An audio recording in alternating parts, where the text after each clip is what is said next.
Those are live pictures coming from the Reserve Bank of India, the governor of the RBI, Dr. Raghuram Rajan. Let's listen in. Thank you, sir. And welcome once again to everyone who are in this booth and on the conference call. I'll hand over the conference to Governor. Sir. Thank you. We left all rates unchanged. The key paragraph in the statement is paragraph 18, which I'll read out for those who haven't read the statement. Still weak demand and the rapid pace of recent disinflation are factors supporting monetary accommodation. However, the weak transmission by banks of the recent fall in money market rates into lending rates suggests monetary policy shifts will primarily have signaling effects for a while. Nevertheless, these signaling effects are likely to be large because the Reserve Bank has repeatedly indicated that once the monetary policy stance shifts, subsequent policy actions will be consistent with the changed stance. There is still some uncertainty about the evolution of base effects in inflation, the strength of the ongoing disinflationary impulses, the pace of change of the public's inflationary expectations, as well as the success of the government's efforts to hit deficit targets. A change in the monetary policy stance at the current juncture, is premature. However, if the current inflation momentum and changes in inflationary expectations continue and fiscal developments are encouraging, a change in the monetary policy stance is likely early next year, including outside the policy review cycle. I'm sure you can read the rest of the statement and parse it. Let me add a few more points which didn't quite belong in the statement. First, as far as the monetary policy framework, the new monetary policy framework goes, we are in discussion with the government and we hope to finalize a framework shortly. The government has indicated that it is comfortable in setting a target of 4% plus minus 2%, as suggested by a number of committees, including the Urjit Patel Committee, for inflation beyond 2016. Second, there is substantial financial stress still in some sectors. We have been taking a holistic view instead of a sector-by-sector view, keeping in mind the need for flexibility in financial restructuring while limiting the extent of forbearance.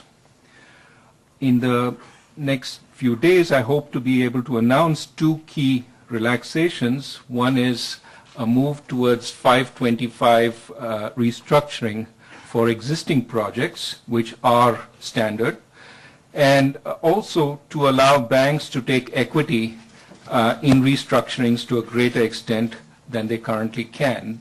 We're discussing the price at which such conversions can be done with SEBI as of now. So those are the two additional announcements I wanted to make, and now we'd be happy to take questions. Oh, one more point, which is I'd like to introduce Mr. Michael Patra, who is our Executive Director for Monetary Policy and has taken over. So any complaints you have with monetary policy, please address to him. And okay, questions? Yes, Simran. There. Hello, Governor. This is Simran Gill from ET Now. You certainly have given a positive statement out here saying that if a change in monetary policy stance continues, there will be a change in monetary policy stance if inflation continues the way it is. So just wanted to understand from you, what are the upside risks attached to this statement of yours? Do you feel, you've already said by March you may reach 6%, but going forward, what are the upside risks? How much more risky could it be, this statement of yours? Well, upside risk to inflation? No, to the statement that you could go ahead and maybe cut rates much earlier in the next fiscal, and also change your monetary policy stance. You mean how positive can you interpret it? Yeah. Is that the question? Well, as positive as you need to interpret it. I know that depends on your frame of mind. Let me tell you the thinking behind this. That is, we are certainly seeing a disinflationary process, and of course world developments, crude oil, etc., have been positive from that perspective for India. We want to get more certainty about the pace of the disinflationary process, as well as get a little more sense of some developments on the fiscal front, etc. As of now, and this is why the stance remains unchanged, we think that we are well set at this point, but as the information comes in, our sense is that if it goes according to expectations, it will be towards monetary accommodation. The stronger the information, the sooner the accommodation. Next one, Lata.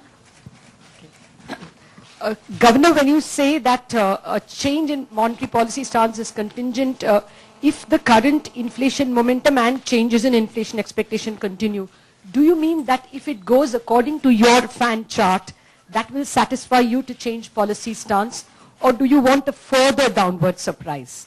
Likewise, when you say that you are looking at fiscal developments, whether they are encouraging, would you look at the quality of achievement of the current year or the quality of promises of the next year?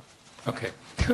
Very good questions. On the first one, the question on the fan chart itself, I mean, at this point, of course, we'll take both a narrowing because we are set for the target. We would like to see a narrowing of the bands so that we feel more comfortable that the target is likely to be achieved with high probability. But of course, if it goes below the target, if information comes in that takes us below, that will also be a source of comfort. But when we're looking for more information, it's really to reduce the bands of uncertainty at this point, which will also hopefully move the mean down of what we expect. Comes in line, that would be good enough. I think we'll have to take that call. But I've said if the trends continue, that is what we're looking for. We want to make sure that this process is well underway. We've had a couple of months after, 4.5 years, 5 years of high inflation. So we want to make sure that this is for real. And especially because we don't intend to flip-flop.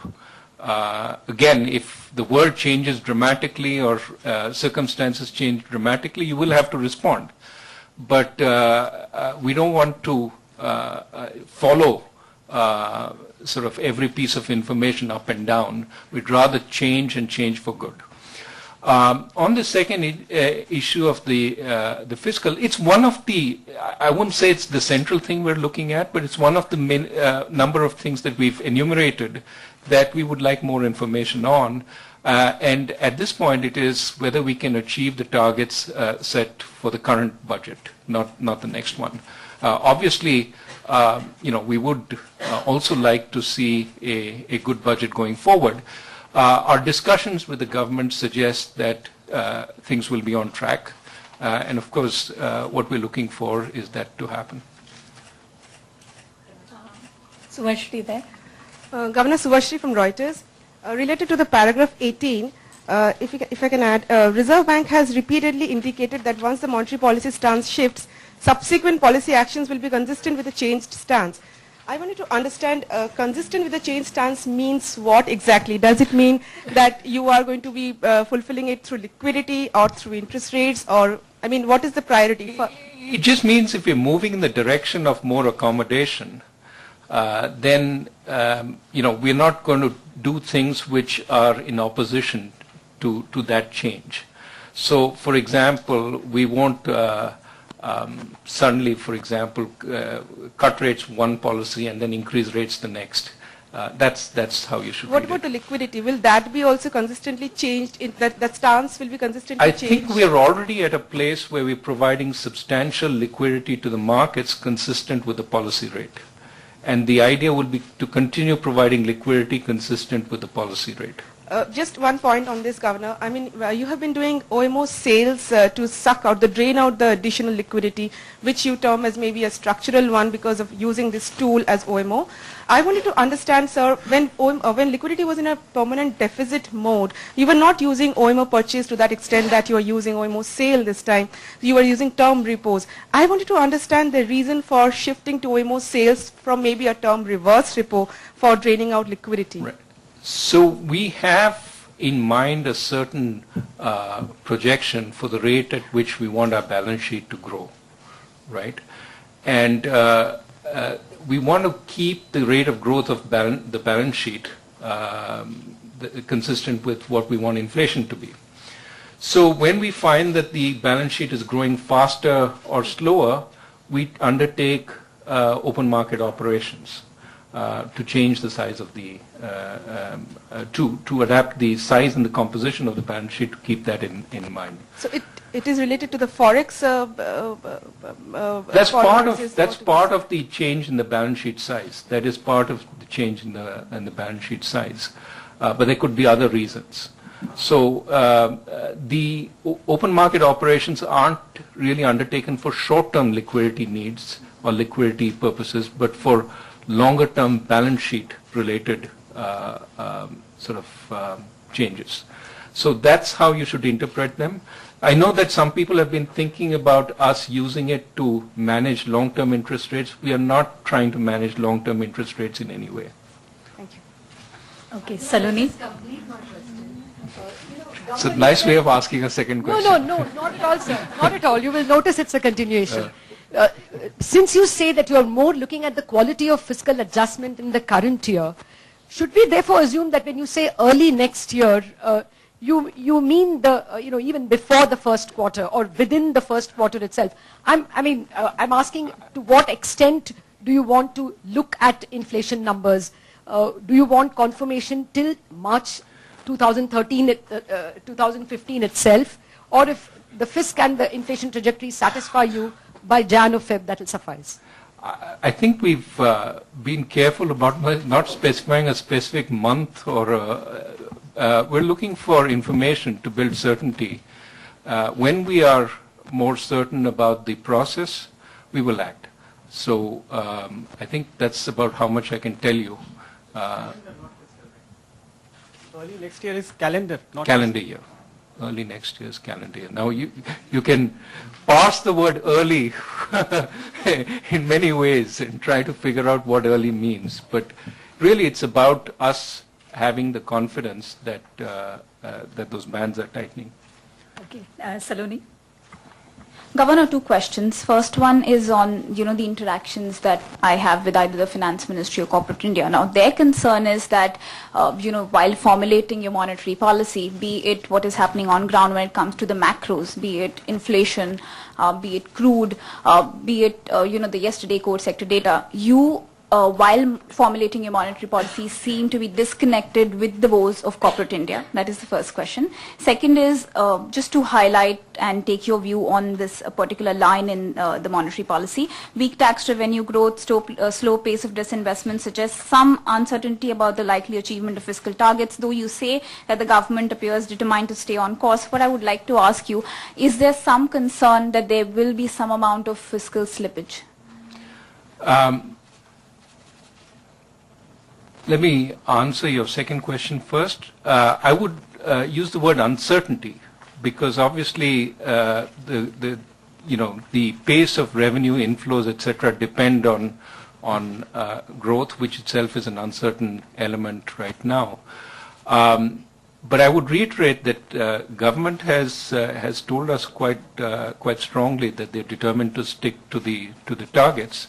And so that's what we've said in the policy. On the first, I think there is a misconception in corporate India that the central bank is not concerned about growth. It is a misconception, because the fundamental way to get sustainable growth in this country, and we're not talking about growth this quarter. In fact, monetary policy will not affect growth this quarter. has long lags. It's been established in India. 3-4 quarters down the line, you'll see the consequences. What again and again we've seen is in India, but outside India also, the way to sustainable growth is to have moderate inflation.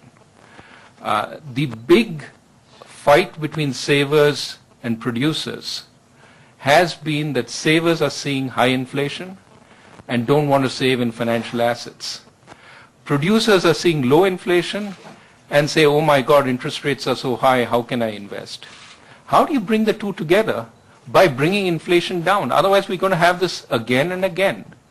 And so I think it's very short-sighted when people comment that you're not helping growth this quarter. We're not talking about quarters. We're talking about years of sustainable growth. In order to get that, you need to fight inflation, beat it, and then you can get the sustainable growth. So I think that's a message that has to seep through. And the RBI is certainly not against growth. We want the strongest growth for this country that is possible. And that means creating the framework which will make that sustainable growth possible. We've been working on the framework. We are nearly there. And I would say bear with us. And hopefully, if we can reach there and stay there, it will produce many years of strong growth for corporate India. After all, if you're investing, are you bothered about interest rates this quarter? What we've done, the government and the Reserve Bank, by bringing down expectations of inflation, which have been coming down in the market, is long-term bonds. Since July, they've come down by 60, 70 basis points. That's a fall in the borrowing rate. Short-term rates have come down because we've managed liquidity much better. There's plenty of liquidity. Those are positives for corporate India. They should accept that there have been some positive developments. Going forward, when monetary policy turns, hopefully it will turn when the expectations broadly in markets, in financial markets, which determine the rates they pay, the expectations of bankers will be such that the bankers are willing to give them better rates. Now, what I also see is a whole lot of confusion out there about what rates the Reserve Bank is responsible for and what rates corporate India is responsible for. The immense risk premium that is being demanded of some corporates because of the state of their leverage, because of the risks that they've taken, and because of their inability or unwillingness to repay, should not be attributed to the Reserve Bank. What we control is the risk-free rate. What they can control is the risk premium that is demanded of them. And that would be also, and I've stated this before, something that they should work on even as we work on bringing down inflation and bringing down the risk-free rate that they have to pay. Pradeep? आपने जो ये कहा है कि banks ने money market में जो rates कम हुए हैं उसका फायदा पास ऑन नहीं किया है, क्या आप ये सिग्नल दे रहे हैं कि आपने चूंकि ये भी कह दिया है कि आप तो अगले साल रेट कट करने ही वाले हैं और आप खुलकर ये कह रहे हैं कि बैंक्स पास ऑन नहीं कर रहे, तो आप ये समझते हैं या चाहते हैं कि बैंक्स रेट कट करें आपके रेट कट का इंतजार किए बिना? See, not my place to tell the banks what to do. नहीं, मैंने ये नहीं कहा कि उनको कट करना चाहिए. मैंने बस यही कहा कि वो कट नहीं कर रहे हैं. Recognize the difference between describing a phenomenon and requesting an action. It is not my job to tell the banks what to do. All I'm saying is that even though rates have come down, they have not passed it on.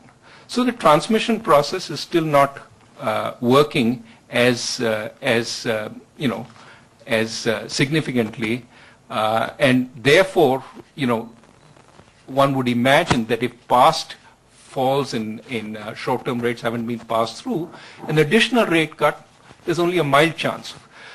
I do believe that there is a signaling effect, and I do believe that once banks are confident that rates will come down and stay down, they may start passing through more. Now, for us to reach that point where we can signal very strongly about interest rates, I think today is premature, but I've laid out the conditions where we think we will be in a position to move. एक और सवाल, जो आपने outside the policy का एक नया risk create किया है उसके पीछे क्या आप सोच रहे हैं? ये अनसर्टेनिटी आपने क्रिएट की कि आउटसाइड की पॉलिसी भी हो जाएगा।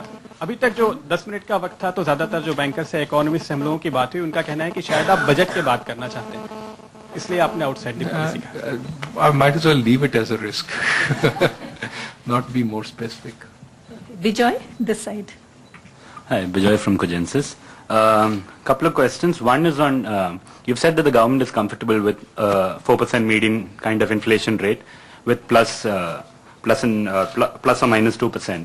How dynamic will the RBI policy be after that? Because you also do not want the risk of being seen as, constantly moving on either side of the spectrum. So how dynamic can you afford to be, and how much space will that leave for your monetary policy? That's my first question. Also, a slightly different question. With a lot of new banking licenses being issued and in the process, are you looking for a streamlined framework, for legal framework for all kinds of banks and financial institutions that come under your purview? Thank you. The issue of our policy being dynamic, what actually the band gives you, 4 plus or minus 2, as a medium-term target to endeavor towards, is predictability, and therefore it does not mean that the policies would be changed too frequently. In fact, exactly the opposite, to ensure that we stay within the band. And therefore that should only help to bring the risk premium down for everything that is priced off the risk-free rate, and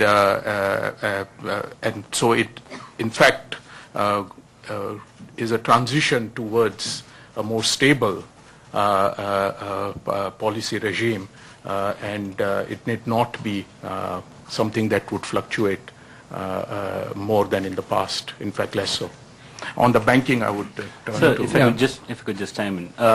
The earlier policy cycle, like Pradeep sir just said, was a 2-month cycle, and there was certain certainty in how it kind of functioned. With the fact that you all have introduced the element of surprise again, it's not that it was ever away, but the fact that you all have stated it clearly that there is a possibility of inter-policy actions. Is it a sense that you want your policy to be more dynamic, and in that sense, will it be more dynamic in the next framework too? No, I think that's should be interpreted as our willingness to say that once we have enough information, we will make a move, and we won't. I mean, at some point, it may be that the information comes in between policy cycles. So I think it's basically saying that we are alert to all the information, and I think that's essentially the message we wanted to send.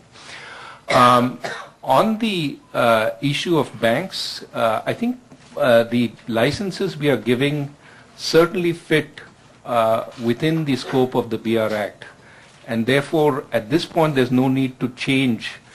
But over time, we will see that there are certain issues that we need to take up to make the legislation governing the banks more uniform.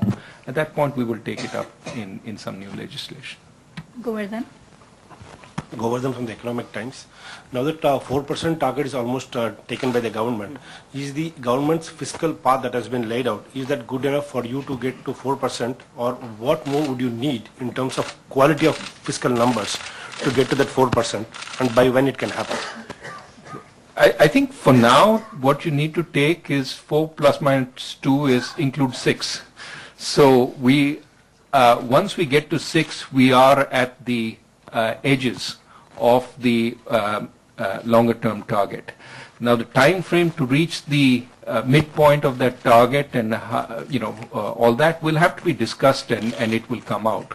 But in a sense, what the glide path of that the Urjit Patel Committee report suggested puts us within the bands, from which point the guiding path will be the new bands as and when that is formalized. But all I wanted to say is that that gives us now a sense of where we are going beyond 2016 January.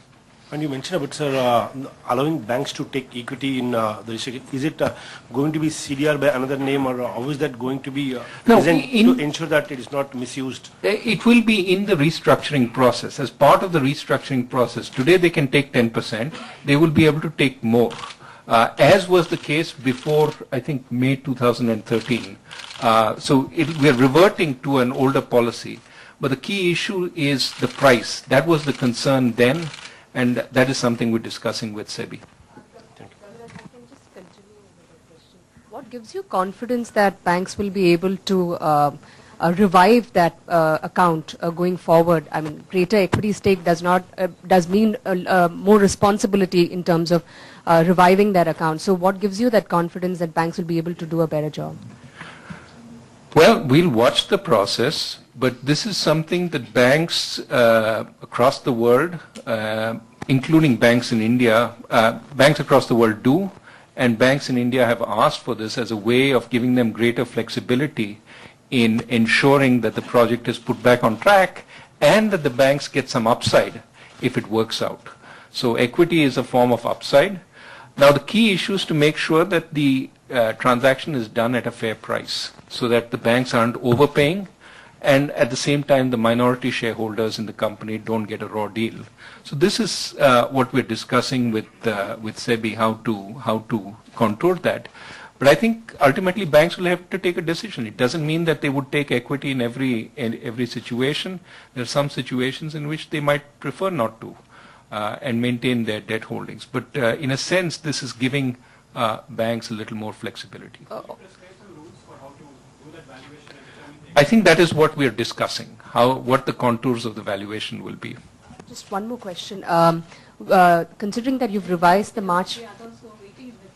just add on to that. Considering you have revised the March 15 inflation downwards, is it therefore given that the 16 target, March 16 target could be 4%, or you're still keeping that open? No, I think the January 2016 target is 6%. That's all we have right now.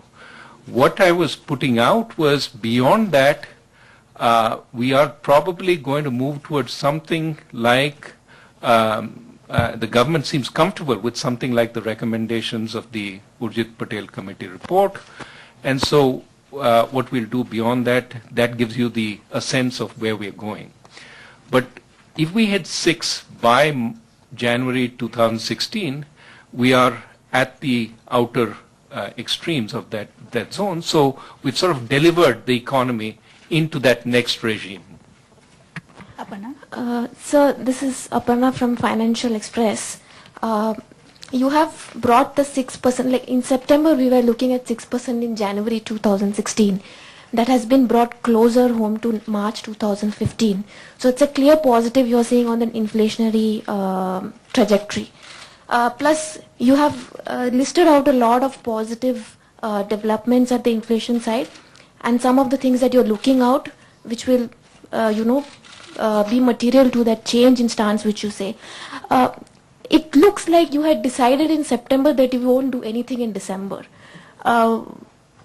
A lot of things have changed. Now, making certain that you would probably act on the accommodation going maybe 2 months or 3 months down the line, why not do it today? Why is it that even bond deals, commercial paper rates, everything is already signaling a fall in interest rates? Why the RBI is waiting for it? Let me just respond very quickly. We have to be a little careful about letting ourselves be led by looking in the mirror, right? It becomes self-referential. Markets are predicting what we're going to do. We are predicting what we're going to do based on what the markets tell us we're going to do. Somebody has to lead, somebody has to follow. We have not predetermined any course of action. Our course of action is determined by the incoming data, which is something we've been saying for some time, that the data will drive policy. And going forward, given that we don't want to flip-flop, we want to be relatively sure that we are on track. Remember, 6% in 2015 doesn't necessarily mean you'll hit 6 in 2016. Inflation is not a one-way street. It can go up and down. So we want to be sure we hit the 2016 target, deliver the economy into whatever new regime the government proposes, so that going forward we can move to that regime. So that is what drives policy. That is what has driven the policy statement today, and in no way is it predetermined. So in terms of the expectation cycle as well, you also have the RBI expectation survey, the household survey. The numbers from the survey are completely out of sync from what the inflation trajectory has been over the last 6 months or so. How seriously do you take your own survey of households, and what other things do you see in the expectation cycle? We recognize that this survey is largely adaptive, meaning that people look at food prices of last month and then they form their expectations. But what you need to take away from these surveys is the direction of change. And you might see in the last 2 polls, there has been a substantial easing of expectations in the near term, the 3-month. People are not yet sure about the 1 year, but they are clearly telling us that we look at inflation softening in the next 2 readings. That's what we look at that expectations for. Just to add that, it's only one part of the information set. If you look at the sub-indices within inflation, it gives us a lot more information about what people are going to feed into their expectations going forward.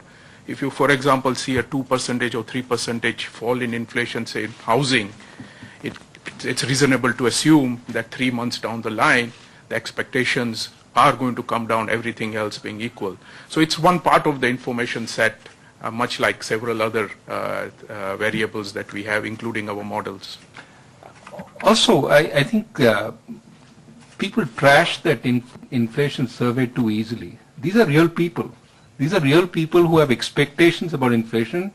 They may not be reading the financial newspapers or have a sophisticated sort of model in mind, but they're the people whose inflation expectations matter, right? So while, as Michael put it, we're not focused on the level, the changes do tell us that expectations are changing. And over time, what you see, the level is reasonable. In periods of low inflation, the level comes down substantially. But what this is telling us is the inflation over the last 5 years was so difficult that the levels have moved up to levels which don't bear any correspondence to the numbers that we see for overall inflation. That's partly because some of the objects that they buy on a daily basis had moved up so much in inflation that their expectations were set really high. So that is the pernicious nature of that inflation, that people feel uncomfortable. This is your voter, this is your citizen, this is your, this is the public. And so those people have to feel more satisfied. Governor, I'm Sandrine Rastero with Bloomberg. Governor, was today's decision your last on your own? Do you have an agreement from the government as well for a monetary policy committee? And if so, can you share some of the composition or the number? And the second question I had is 2015 could be a great year for India. Everything's aligned with the oil prices.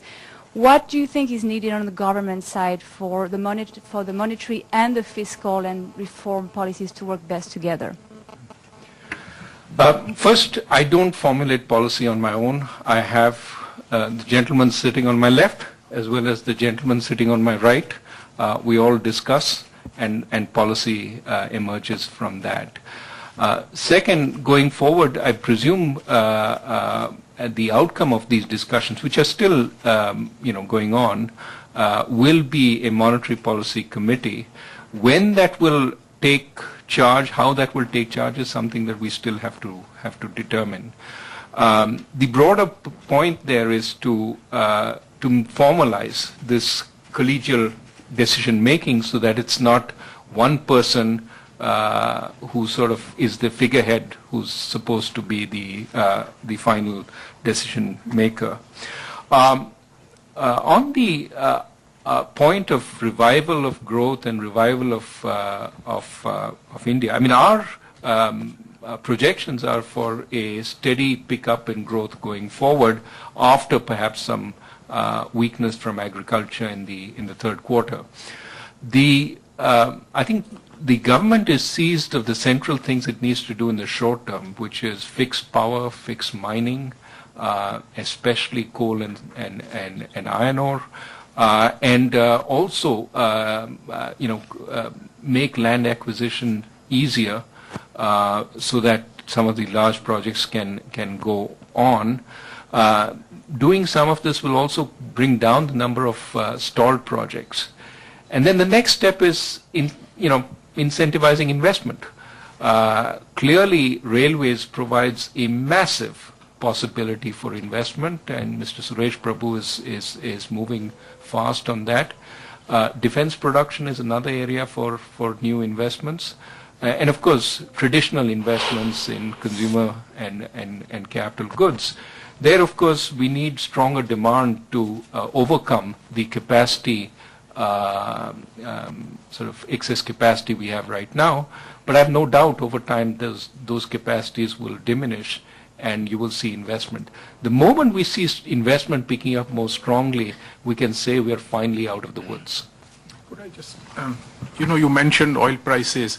I think it's an issue worth underlining that there are three sets of reasons why oil prices are soft these days.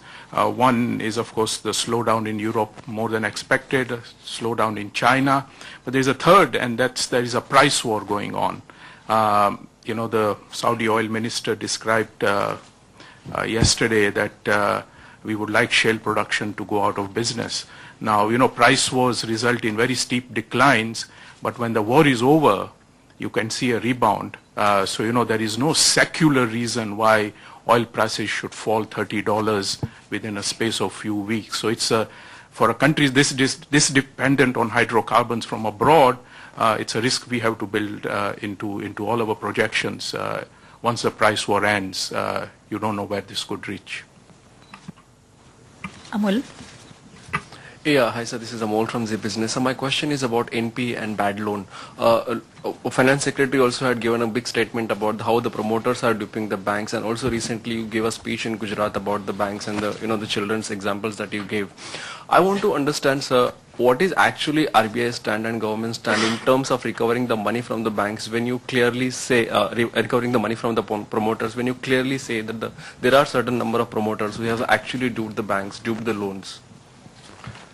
See, I think it's important to be clear about what we're talking about. Yeah. There are a large number of promoters who've taken genuine risks and gotten into trouble because the economy wasn't so strong, because projections were perhaps over-optimistic, sometimes even because capital structure was not appropriately, capital was not appropriately structured, loans were too short-term and so on. Those situations we have to work through. The bankers have to recognize that mistakes have been made, that we have to work with the promoters, and the allocation of losses has to be fair, that those who get more of the upside have to take more of the downside in bad times, those who get more of the upside in good times. That's what we're working on trying to achieve through the CDR process, etc., through this new joint lending forum that we've put together to make sure that those projects, the important thing from the economy's perspective is, are put back on track. Because these are valuable resources, we don't want them to be lost for the economy. We need to put them back on track. That's one thing we have to do. And that's where some concessions have been made by the banks. Concessions will have to be made by the promoters. Some cases, some promoters will have to give up control. That process will have to take its own course. We're not determining that. The banks will determine that because, after all, they're on the scene. There's a second category where, promoters are deliberately standing in the way of recovery, where sometimes, not all these amount to fraud, some is just standing in the way, some is actual fraud, where, assets have been taken out of the business, sometimes money has been transferred to abroad, and those are. There we have to send a strong message that that kind of action is intolerable in the Indian scenario, and you will not get away with it. And that's why we're talking with the government. We're working very hard on trying to deal with that. Now, both sides, if we can speed up the judicial process, especially things like the debt recovery tribunals, I think it will help. And I have argued, and I will argue again, I said this earlier that will help bring down some of these risk premia that we are subjecting new projects to. Remember, we've got a massive infrastructure investment needs. So one, we don't want to scare away promoters from taking that up. We need people who want to take risks, who will take risks. But we also have to make sure that if those projects get into trouble, bankers can get their money back. If bankers can't get their money back, they're not going to give you loans at a cheap price. So making sure the debt recovery tribunals work better, making sure that you don't have excess number of stays, excess number of appeals, that is what we need to focus on. So also just... We heard you, Adam, also on the same. Have you proposed something to the Finance Ministry, or are they working on something? We're talking with the Finance Ministry. Finance Ministry has already talked about expanding the number of debt recovery tribunals, the debt recovery appellate tribunals, but we're working closely with the Finance Ministry to make sure that that happens. Joel? Thank you for. I am Joel. I work for Mint newspaper. One thing that you've done in the last week or so is remove that 80-20 cap on the gold. Is there any further moves that you think? Because are we in a safe position right now with regards to gold? We know that India is a country where everyone wants to buy gold, and there were unfettered imports, and are we in that safe place now that we'll not need any restrictions, or are there any other moves planned to ensure that imports are not, gone out of the hand from here on? Imports? Yeah. Imports of gold, imports of gold. Gold. I think the best way to put it is there was some debate about this particular rule and the distortions that it was creating. There were arguments on both sides that while there were distortions, that the distortions were small relative to the larger effect of containing gold imports. And on the other hand, there was the argument that, any distortion is bad, and we're at the point where we can sustain a relaxation of the distortions. This is a decision the government takes. This is not a decision the RBI takes. We just give advice. The government decided that it was probably best at this point to scrap the rule, and it has been scrapped. I think we'll watch how it plays out. Of course, there are now further requests to change the duty structure, etc., that the government will view in its own good time and decide. Were you in agreement with the government? No, I think I don't want to go into the details of any discussion of this kind to say who said what and what happened.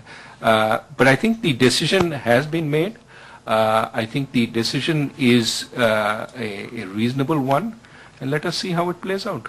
I think the fact that we have a substantial fall in one import, that is crude oil, means that we have some room to sustain an expansion in another import.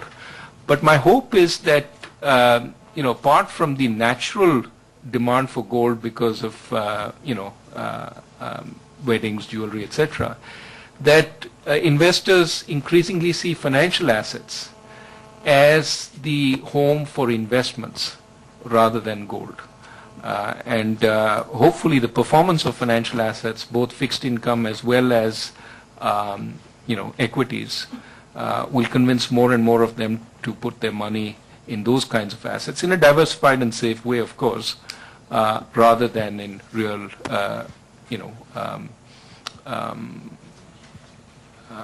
jewelry and stuff.